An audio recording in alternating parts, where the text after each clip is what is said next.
They're getting killed out here. Yeah, I know. They're not ready, Storm. Logan? Oh, don't get your panties in a bunch.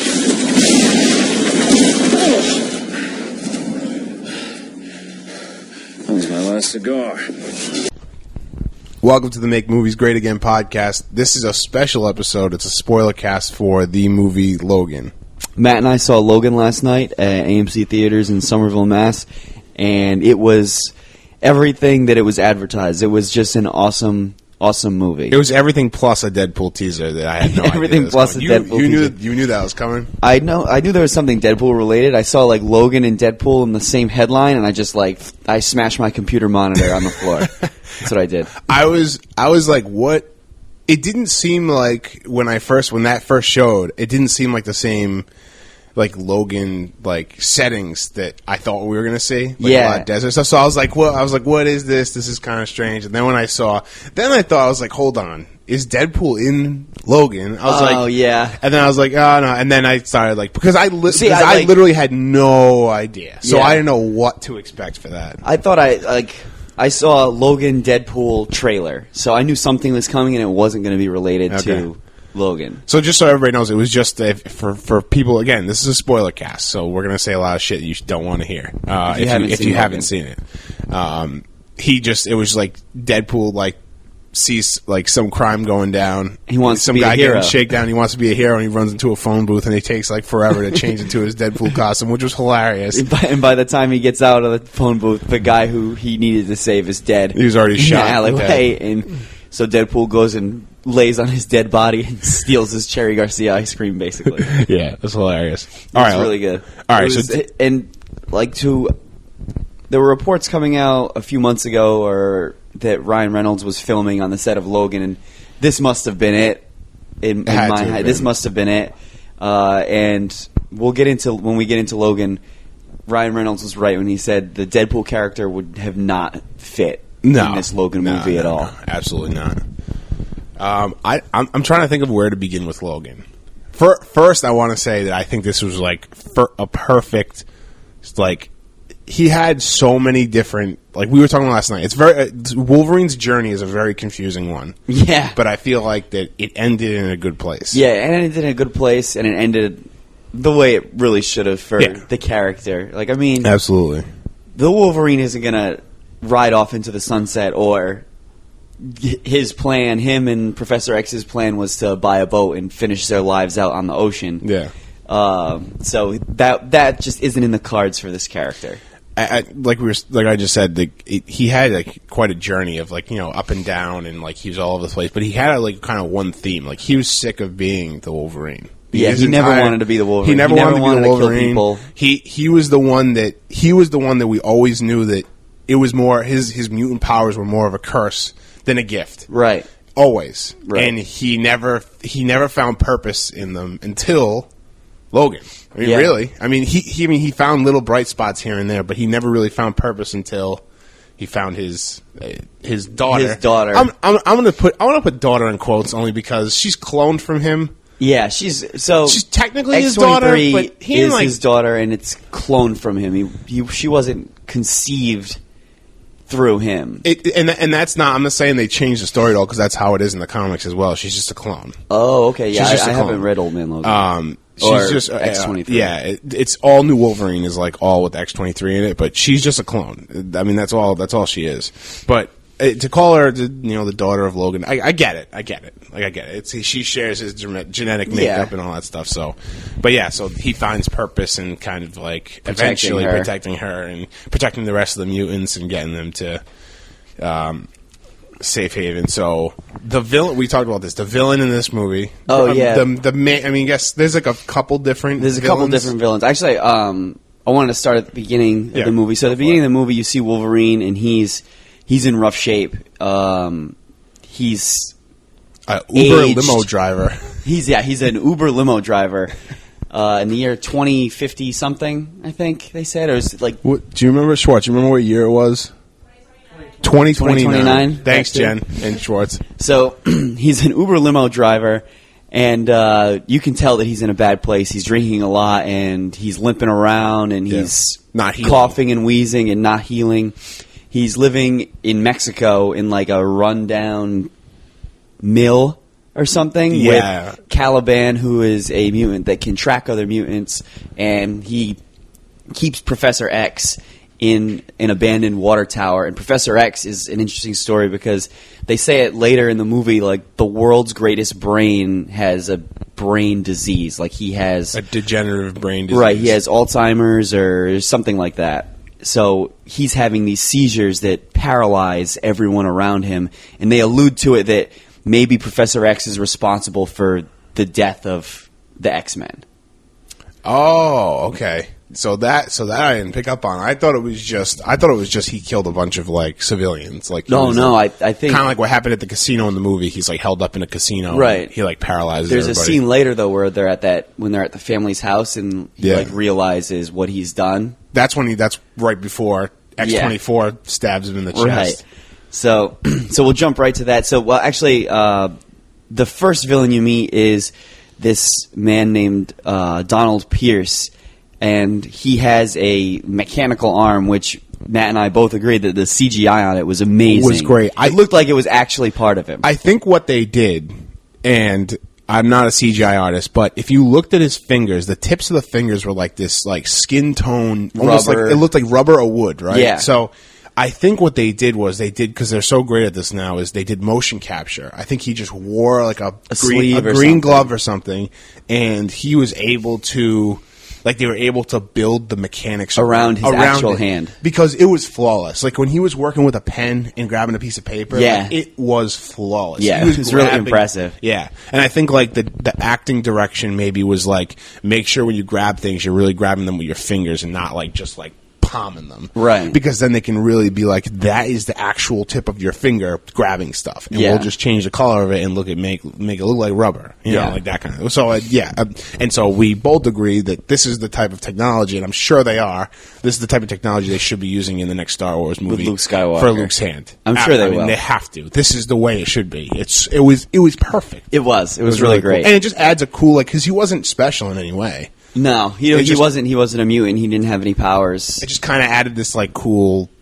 He was a badass. He had a fucking skull neck tattoo, pirate neck tattoo, and these awesome sunglasses. He was a good character for sure. Yeah. So basically, what happens is the Wolverine is found by this woman. She's trying to track him down because she needs his help, and you find out after she dies. You find out that she was a nurse at a not government funded, but it's like a private. It's the company that was like wiping out the mutants. Right. It was a company that was wiping out mutants, but in return they were basically creating new mutants. Dr. Rice said that he didn't want to wipe out mutants. He wanted to control them. So that was like their mission statement. Exactly. So they were basically growing child mutants in a laboratory, children who had never seen the outside. And this woman who was a nurse at this facility, her and the other nurses band together to try to like help the children escape.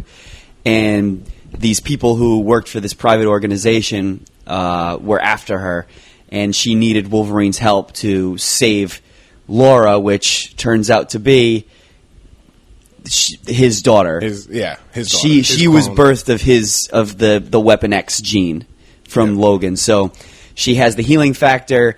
They even go as far as implanting her adamantium onto her skeleton. So she is as close to Wolverine as you can get. She's got 2 claws on each hand, and I thought this was really cool. She's actually got one on her foot. One on each foot. One on each foot. Yeah. And Professor X goes into how, female lions are the hunters in a pride of lions, and they use their back claws for this, so that's why she has them in her feet. And those are really cool. Yep, really cool. And she was. I thought the actress. She was really intense. I thought she was very intense the entire movie, and I thought like towards the end when she started actually speaking, like a mix of Spanish and broken English. Yeah. I thought it worked. It made sense. The realization. She was born in Mexico, surrounded by Mexican nurses. So. Totally. I mean, in the realization of Logan like realizing that she can speak. Yeah. They had a lot of good comedic humor parts. Like a lot of good like little breaks in between like the intenseness of like not only the intenseness of the movie, like Logan's constantly limping the entire movie. It's in a desolate place. It's like a desert the entire time, most of the movie. But like the little comedic breaks like give you a break from like all the intense like Professor X is dying, Wolverine's dying. Like, here's a funny little quip. Okay, so let's get to the first big death of the movie. Yeah. So Wolverine, Laura, aka X-23, and Professor X, they're on the road and they help this family who gets their car run off the road, and the family, invites them back to their home. And I thought this was one of the best scenes in the movie. Yeah. The family invites them back to their home, and they have a nice family dinner, and you could sort of see that, this could have been his life. This could have been Logan's life with Professor X, a father figure, a daughter, and just nice, quiet country life. And so something happened. This house is on a farm, and Logan goes to help the father of the house fix a water leak. And while he's gone, Patrick Stewart has this really nice monologue, which leads into how he sort of hints that he might be responsible for the death of the X-Men and other mutants at his school. Because of one of these brain traumas, these seizures he's had.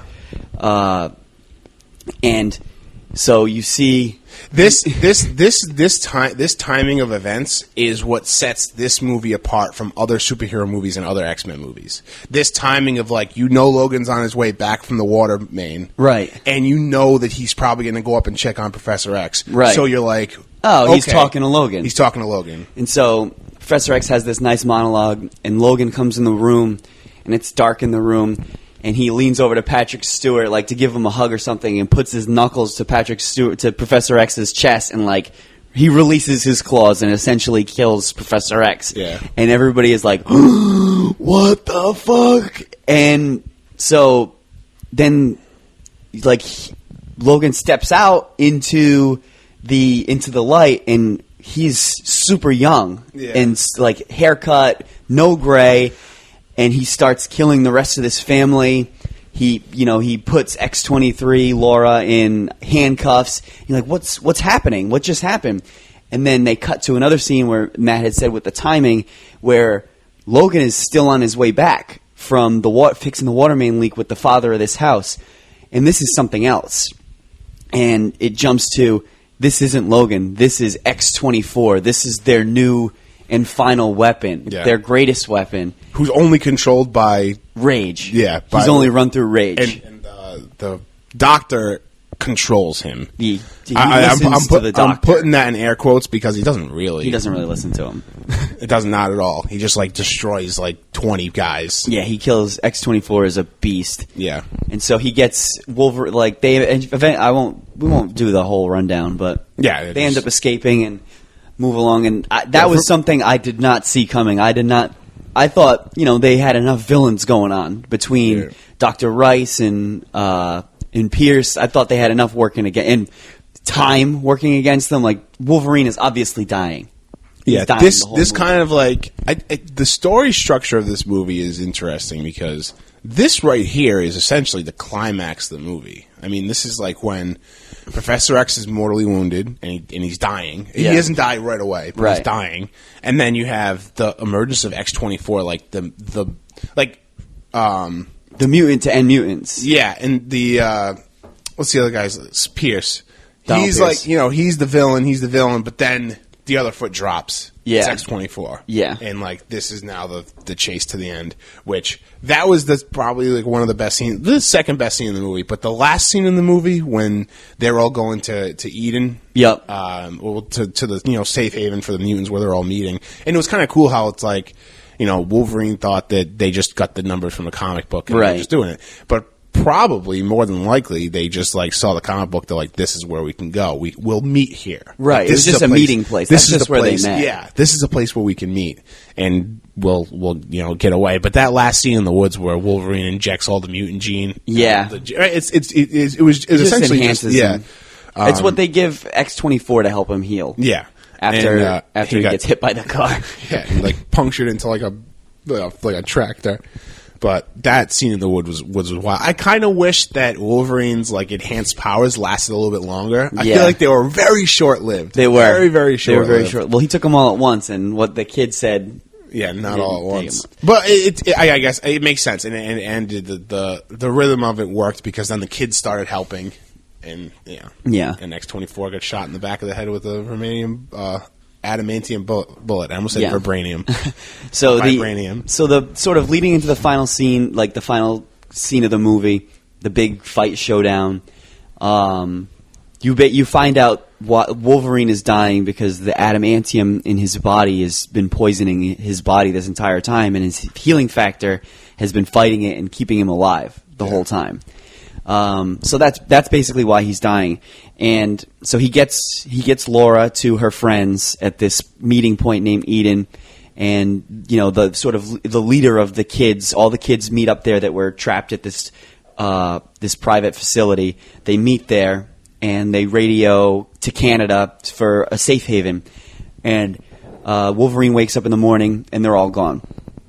And he wakes up, he looks across the mountains, and what does he see? He sees a trail of black cars. The drones flying overhead, going right for the kids. And so he's like, it's time to step up. And he steps up, and he takes this mutant enhancement gene to heal himself and pump himself up because he's not what he used to be. And him, and with the help of Laura and the other child mutants, they tear these guys up. One who has the Magneto powers. Oh man, that was amazing. Lil Terrio, who has like electricity coming out of his hand. Doesn't that kid look like that was Lil cool. Terrio? I what thought about it was Lil Terrio. The one who like stopped that dude in his tracks with nature, and then like stuck him full of pine needles and ripped him apart? I thought that was incredible. That was awesome. That was really, really cool. The that whole last scene was awesome with like the thing. One of the things that got me like towards the end, like one of the things that like stood out in my mind is like a sore thumb. Like Dr. Rice, while he's chasing the kids through the forest, he's like, "We have to reach them before they hit the border."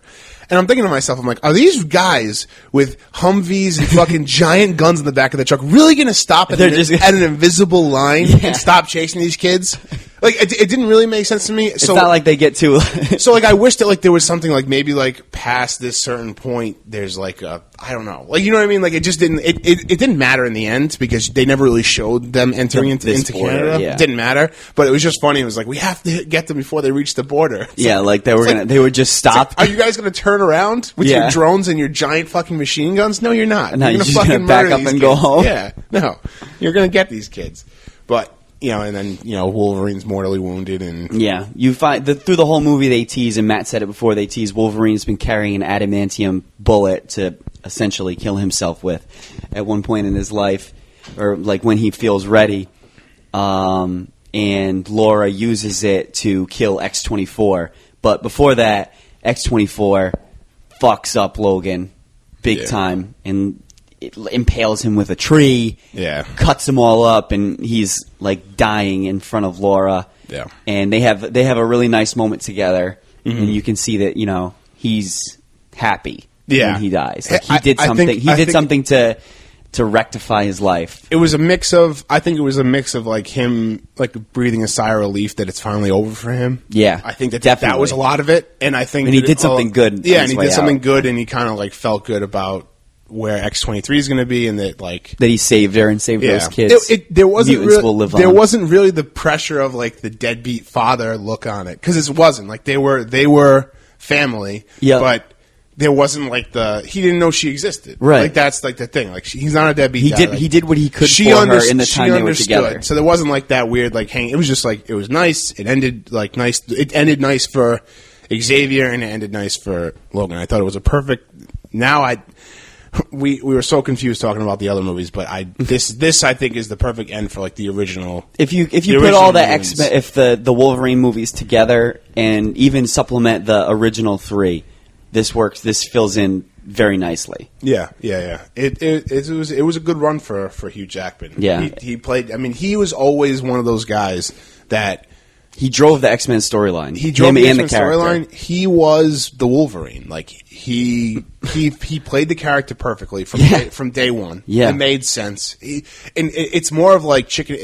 And also you think it's like it's a chicken or an egg thing. Like, do we think that he played the Wolverine so well because he looks like and acts like the Wolverine, or do we think he's the Wolverine just because he's been the Wolverine for this long and he's just the Wolverine? Like that's that. You know it's just the instance of the perfect casting. Yeah, the perfect casting. Like Robert Downey Jr. as Iron Man is the perfect casting. Ryan Reynolds as Deadpool is the perfect casting. Charlie Hunnam as the Green Arrow will be the perfect casting. And I don't know. You've read Old Man Logan. I haven't. I'm gonna go buy it. It's Wednesday. Old Man Logan's good. It's good. It's a lot of they kind of like squished, like the theme of it is squished into this movie. Right. They've only got 2 hours, 2.5 hours. He can't heal as well. He's an old man. It's a lot of old man jokes. He's in the new X-23 books a lot too. Oh, okay. He's not old man. He's not a new superhero called Old Man Logan. He's just an old man. Yeah. He's Logan. I was wondering if this part was in any of the comic books at the end when the New Mutants, the kids that he saves, they bury him in the mountains, and they say a couple of nice words for him, which is a callback to earlier in the movie. Laura says a couple of nice words from a movie she was watching with Patrick Stewart. With Professor X, that's right. Yeah. She quotes a cool line from an old movie. The name of the movie is escaping me right now, but so there's a cross and he's covered in stones, and all the kids walk away, and she starts to walk away and comes back, and I was praying for some of the rocks to move. Yeah, at the grave. I wasn't. Like I was because obviously I want Wolverine to be alive. I wasn't because then I was hoping one of the kids had Rogue's powers, something like that. I was really hoping for that ace in the hole. Yeah, but it was nice that they at the end, Laura comes back and takes the cross and turns it on its side and makes it into an X as his headstone. I mean, the mutant and X-Men universe will never be the same now because they were they essentially were the original superhero movies. I mean, really, if you think back, like before Spider-Man ones, especially an ensemble superhero movie. The first X-Men movie was. The first one to do it. Yeah, it was. I mean, before that, it was like Spider-Man, Daredevil, Hulk. Spider-Man wasn't. I mean, Spider-Man and Daredevil were all after X1 and 2 and 3. Yeah. Let's go back. I mean, X3 is probably around the area where Tobey Maguire played Spider-Man, but I'm almost positive that X1. I'm gonna look it up right now, but I'm pretty sure that X1 was pretty early on, like really early on. Yeah. But so what'd you think? So I think it's unfair when we start doing these. I think it's unfair to give a movie a rating out of 10. Yeah. So let's do it out of 100 to give us. Because out of 100, because then you have more room to like actually give it a denomination, and we don't. Because obviously, if we do it out of 10, it's gonna be. I have a feeling we're both edging close to 10. Yeah. Right. So it's unfair to give it. So let's give it out of 100. You know what I mean? What do you give it? And I think it's probably still going to be in the upper 90s. But still, I was going to I want to say 90, but I don't want to go lower than that, and I do want to go higher than that. Okay, so let's play it like this. Where do you put this on the echelon of? This was one of my favorite superhero movies. Okay. One of my favorite. I was going to say X-Men movie, but I agree with you there. We both love the X-Men movies. I mean, First Class is probably one of my top 2 or 3 favorite superhero movies. I love that. That's First Class with the submarine part. Oh my god! Magneto it's such a cool visual. Okay, so X-Men, the first one came out in 2000. Spider-Man came out in 2002. Oh wow! And Daredevil came out after that. I'm pretty sure. Interesting. Yeah. So. But yeah, I would rate this in the 90s. 2003. Yeah. For me, this would be in the 90s for me. This movie had everything. It had. We said it as soon as we walked out of the theater. This was. Why haven't we gotten a rated R Wolverine movie yet? It was great with the blood and the gore. The blood and the swearing. Heads literally rolling. Heads literally rolling. Even Professor X got in on the swearing action. Yeah, I love the part when... They had a really cool dynamic, like a father-son The swearing dynamic. when Logan was out at the truck. And he was just like, fuck! He's just screaming fuck as loud as he can. Yeah. Like, beating the shit out of the truck with the shovel. Yeah, that was awesome. But yeah, you can't have those type of moments if you have a PG-13 superhero movie. So I thought it was good on them to keep the rated R, and good on Deadpool for setting the tone. Because I think that going forward we'll see a lot more like that. Maybe not in the Marvel universe, but I'm not sure here and there speckled about. I'm not sure what other character. But I'm also putting it in the 90s. If The Dark Knight, which I think is the 100 is the standard. Is the standard. If The Dark Knight is like a 99 or a 100, I give this a solid 95. or if you want to think of it as like a 9.5 out of 10, like a 95. Yeah. I think that it was near perfect. I thought that the characters were great. This is something everybody knows. Everybody knows Professor. I mean, if you're a superhero fan, you know Professor X, you know Logan. Right. You don't need to get filled in on all the backstory. No, so that's why I like movies like this. It's kind of cool. Like they didn't really need to put any backstory in it. Like you know that the X-Men universe is crazy. You could enjoy shit. This movie without seeing another X-Men movie. Like definitely. Prior, you can go and see this movie without seeing an X-Men movie prior and still enjoy it. Definitely. They have the callbacks with the comic books. Which I mean, basically explained to you, like there was an X-Men team, there was all this stuff. Yep. I thought it was perfect. I thought that story development was great. There's really nothing to complain about. It's a great movie. Yeah, it's a great movie. Absolutely. So the Make Movies Great Again podcast highly recommends going to see Logan. Get out there, see it this weekend. Even if you're a psychopath who watched this, listen to this podcast and listen to all the spoilers, and you're still going to go see it. Yeah, I mean, still go see it, obviously, but you're a crazy person for listening to the spoilers. Yeah. But definitely go see it. For those of you who have already seen it, call us up and 401-285-8120. I think is the number. It'll be. You know what? Don't call us. Hit us up on social media at Make Movies Great. No, I want to hear from people. I want to hear voicemails. I have the voicemail. Call that number. I didn't tell you. That's not it. I didn't tell you. Hit us up on social media. It's 401-285-8120. Leave us a voicemail and tell us what you thought about Logan, and we'll play it on the next podcast. And also we have a Twitter now. We're at Make Movies Great. And we'll also put our personal Twitters in the section, the information section of the podcast. We're frazzled. We're frazzled because of this awesome movie. I'm going off the deep now end. And we're starving. So. Okay. So we're going to be back on. This will probably be up. You'll be listening to this on Saturday, but we're also going to be doing a regular scheduled podcast on Monday. So look out for with that. A special guest. So look out for that. And until next time, everybody. Make movies great again.